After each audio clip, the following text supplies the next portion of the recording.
El Mossad, cuando tiene una misión que es tan importante que no se puede fallar, envía el mensaje 2 veces. ¿Y saben qué? Esta guerra que estamos transcurriendo ahora está llevando un segundo mensaje que en el video se los voy a explicar. Amigos, anoche cenó con nosotros un ex agente del Mossad, la cena de Shabbat, y de tanto tiempo que pasamos en el refugio, él contó cosas que yo le pedí compartir hoy con ustedes y él me dio el permiso. Hoy vamos a hablar de secretos del Mossad y en especial de este doble mensaje que ellos usan cuando la misión es súper importante. Les habla Sergio Bacari del canal Bacari Suelto en Israel, otra vez con ustedes, hoy un día sábado, el día 15 de esta guerra contra Irán. Y es verdad que yo los sábados no suelo filmar, pero siento un compromiso con ustedes que me piden que quieren ver realidad, quieren escuchar de Israel, y más que escuchar, quieren ver qué es lo que está pasando, así que hoy hice una excepción y salí a filmar para ustedes en la calle. Mientras nosotros recorramos este lugar que se llama Parque Mesilá, el Parque de las Vías, porque aquí antiguamente había un tren, nosotros vamos a hablar sobre 2 porciones semanales que cierran el libro de Éxodo y se llaman Vayakhel y Pkudei. Ahí está el secreto de la idea de los 2 mensajes. Porque sí, el Mossad no descubrió nada. Israel lo que está aplicando ahora es una idea que nació hace miles de años y hoy se los voy a demostrar. ¿Qué les parece que empecemos? Antes de eso, quiero decirles gracias por acompañarme y gracias a los que siguen visitando nuestra tienda virtual. En la tienda virtual van a poder conseguir Torá, Biblias como esta, en hebreo con la traducción al español. Estos versículos que voy a leer hoy los saqué de aquí, en español por supuesto.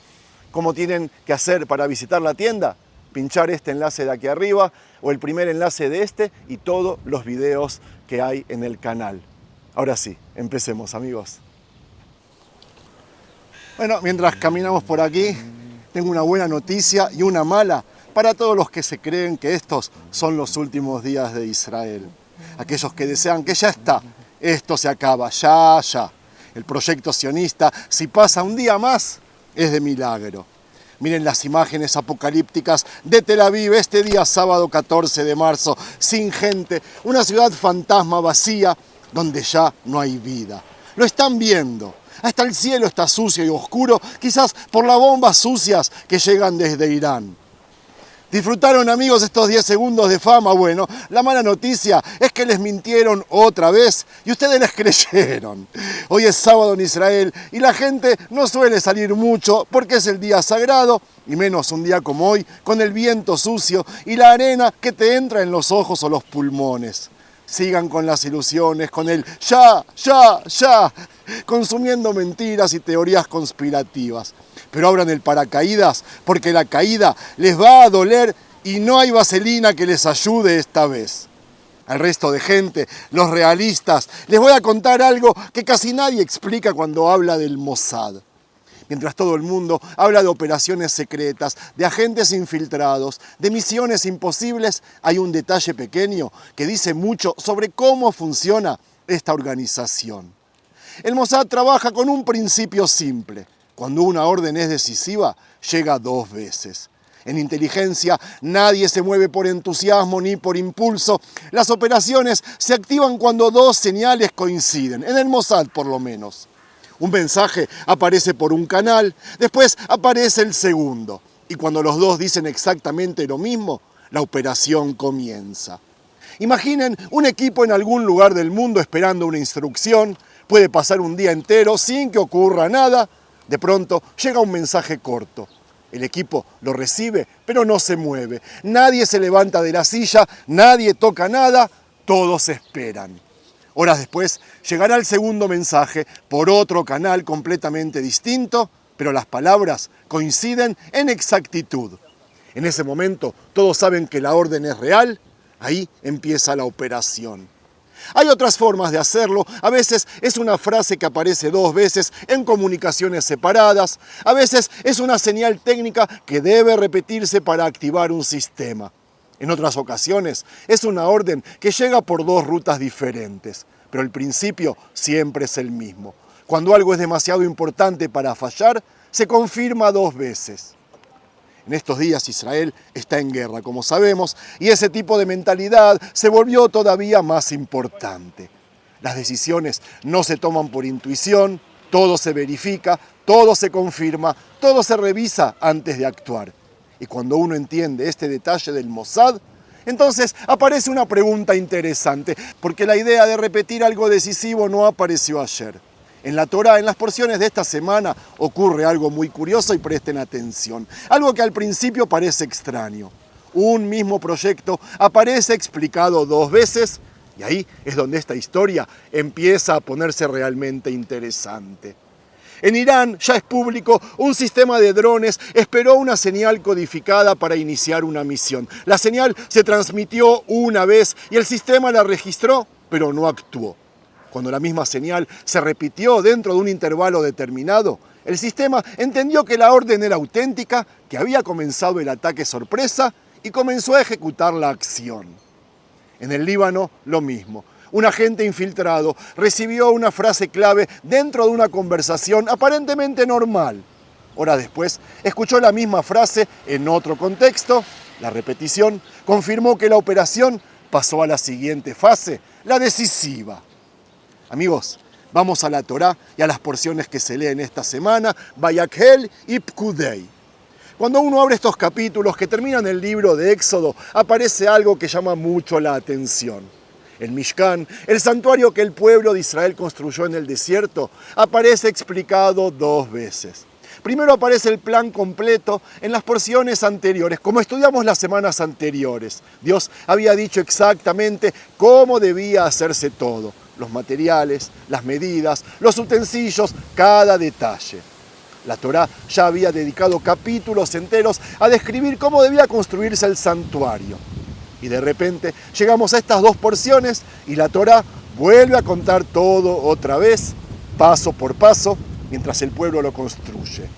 Vuelve a mencionar el oro, la plata, el cobre, las telas, el arca, la mesa, la menorá, el candelabro, los utensilios, las vestiduras del sumo sacerdote. Todo, amigos, todo vuelve a aparecer al describir la obra terminada. Alguien que lee esto por primera vez se quedará pensando lo mismo que pensaron muchos durante siglos.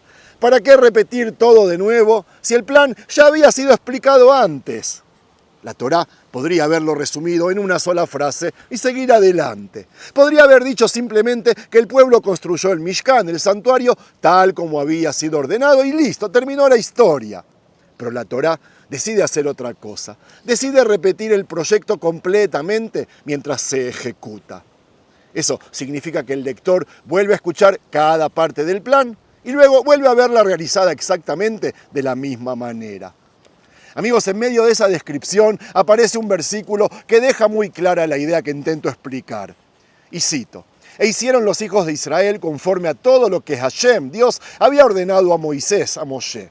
Así lo hicieron», termina el versículo. La Torá insiste con esa misma idea unos versículos después, cuando dice, y vuelvo a citar, «Y vio Moshe toda la obra, y he aquí que la había hecho como Hashem, Dios, había mandado». Así lo hicieron y Moshe los bendijo. El plan y la ejecución coinciden totalmente. Primero aparece la instrucción y después aparece la construcción completa, repetida otra vez en la Torá. Pero, ¿por qué?, nos preguntamos. Entre esas 2 descripciones del Mishkan pasó algo muy grave que cambió todo el panorama del pueblo de Israel en el desierto. Mientras Moshe estaba en el monte Sinaí recibiendo las instrucciones de Dios, el pueblo abajo perdió la paciencia. Moshe tardaba en bajar y la gente empezó a inquietarse. La presión creció, se juntaron alrededor de Aarón, su hermano, y le pidieron algo concreto: un Dios que vaya delante de ellos. Aarón recogió el oro del pueblo, lo fundió y de ahí saldría el famoso becerro de oro que todos conocemos. La Torá cuenta ese momento con palabras muy directas y cito: «Y el pueblo se quitó los zarcillos de oro que estaban en sus orejas y los trajeron a Aarón. Y él los tomó de sus manos, le dio forma con buril e hizo de ellos un becerro de fundición». Ese momento fue una caída enorme para el pueblo, como todos sabemos. Habían salido de Egipto, habían visto milagros, habían escuchado la voz de Dios en el Sinaí y aún así terminaron fabricando un ídolo en medio del desierto. Cuando Moshe bajó del monte y vio lo que estaba pasando, rompió las tablas de la ley y el campamento entró a una crisis muy seria. El proyecto del Mishkan parecía terminado antes de empezar. La relación entre Dios y el pueblo había quedado completamente dañada. Durante un tiempo todo quedó suspendido, mientras Moshe intercedía y buscaba una segunda oportunidad para Israel. Le rogaba a Dios que los perdone, hasta que esa segunda oportunidad llegó. Después de ese episodio, el pueblo recibió nuevamente la orden de construir el Mishkan. Esta vez la gente reaccionó de otra manera. Empezaron a traer donaciones voluntarias, oro, plata, telas, madera. Como dije antes, todo lo necesario para levantar el santuario. Los artesanos trabajaron, los materiales llegaron y el proyecto se puso en marcha. El plan, que ya había sido dado antes del becerro de oro, volvió a ponerse sobre la mesa. Y entonces ocurrió algo que conecta directamente con lo que estábamos hablando desde el principio del video. La Torá vuelve a contar todo el proyecto otra vez. Primero apareció el plan, después vino la caída, para que luego aparezca nuevamente la construcción completa. Una pausa. ¿Qué tiene que ver esto con el Mossad?, se preguntan. Antes de seguir, quiero darle crédito a Gandhi, quien anoche cenó en casa, un veterano del Mossad, como les dije al principio, que me contó todo esto y me dijo que puedo publicarlo, que son cosas que me contó sin necesidad de matarme por haberlo escuchado. Él tiene 67 años, trabajó toda su vida para el Mossad. Si leyeron libros sobre esa agencia, verán que aparecen varias misiones con ese apodo. Así que medio crédito de este video es para él. Ahora volvamos al presente, porque todo lo que hablamos hasta ahora sobre mensajes, confirmaciones y decisiones no es teoría. Esta guerra que estamos viviendo lo muestra todos los días. Ayer mismo, viernes por la noche, aparecieron panfletos lanzados desde aviones israelíes sobre distintas zonas del Líbano. En realidad eran 2 panfletos, pero eso no sé por qué. Los papeles caían del cielo con un mensaje muy claro para la población civil. Alejarse de ciertos lugares, porque en esas zonas Hezbollah guarda armas y desde ahí se lanzan ataques contra Israel. No fue una amenaza general contra la gente civil, todo lo contrario. Es un método de trabajo programado por el Mossad y ejecutado por el ejército como una advertencia concreta para que los civiles se aparten antes de que empiecen los bombardeos. Ese tipo de mensajes no es nuevo. Israel lo hace desde años. Antes de atacar, muchas veces llegará un aviso, un panfleto, un mensaje telefónico, una llamada, una advertencia directa. El objetivo es golpear a los terroristas, no a la gente común que vive en esos lugares. Que hay daños colaterales, los hay. Que hay errores, los hay. Que los mismos terroristas se aprovechan de cómo actúa Israel y usan a civiles de escudos sabiendo que nosotros no atacaremos, eso denlo por seguro. Al mismo tiempo, está pasando algo muy interesante, pero en otro frente. Existe una cuenta en la red social X, Twitter, la que era Twitter, que intenta hablarle directamente en persa a la población de Irán, al pueblo. Esa cuenta se presenta como vinculada al Mossad y envía mensajes dirigidos al pueblo iraní. Los mensajes son claros. Israel no está en guerra con la gente de Irán. El conflicto es con el régimen que financia terrorismo y con sus líderes.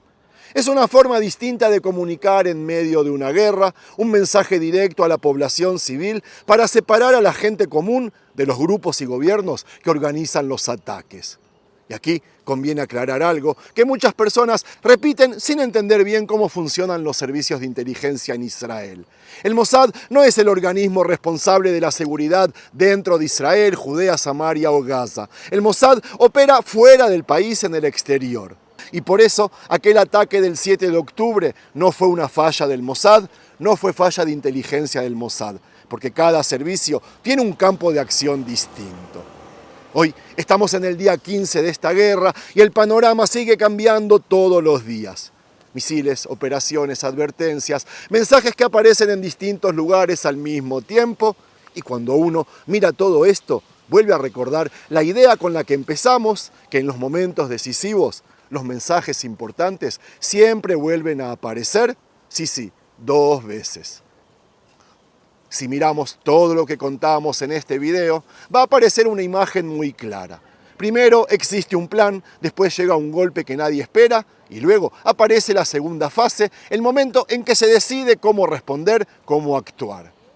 Eso mismo pasó en la historia que cuenta la Torá. El Mishkan primero apareció como un plan claro, después vino el becerro de oro, una caída fuerte que puso todo en peligro y luego vino la segunda etapa, el segundo mensaje. El pueblo se levantó, juntó materiales y construyó el santuario como había sido ordenado. Presten atención ahora. Algo parecido estamos viviendo ahora. Parecido, igual. Antes del 7 de octubre del 2023, Israel estaba viviendo su rutina con problemas, discusiones políticas y tensiones internas, pero con la sensación de que el sistema funcionaba a la perfección. De repente llegó ese día y todo cambió. Un ataque brutal, inesperado, que golpeó a Israel como no había pasado en décadas.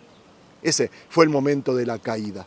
Y después de ese momento llegó la segunda fase. Recuerdo aquel día, el 8 de octubre, que Benjamín Netanyahu dijo de que el problema lo vamos a solucionar desde su raíz, destruyendo a Irán. La gente no entendía de qué estaba hablando, pero hoy lo podemos comprobar. Lo había dicho en el momento de la caída y después de ese momento llegó la segunda fase. Hoy, Israel se levantó, el país entero se movilizó y apareció una decisión muy clara. Esta guerra no termina hasta destruir la cabeza de la serpiente que financia y organiza este terror. Esa cabeza está en Teherán. Por eso, esta guerra no es solo una respuesta militar. Es la segunda etapa, el segundo mensaje de una historia que empezó aquel 7 de octubre. La etapa en la que Israel decidió actuar y que lo está haciendo, ¿Entendieron, amigos? Buena semana para todos.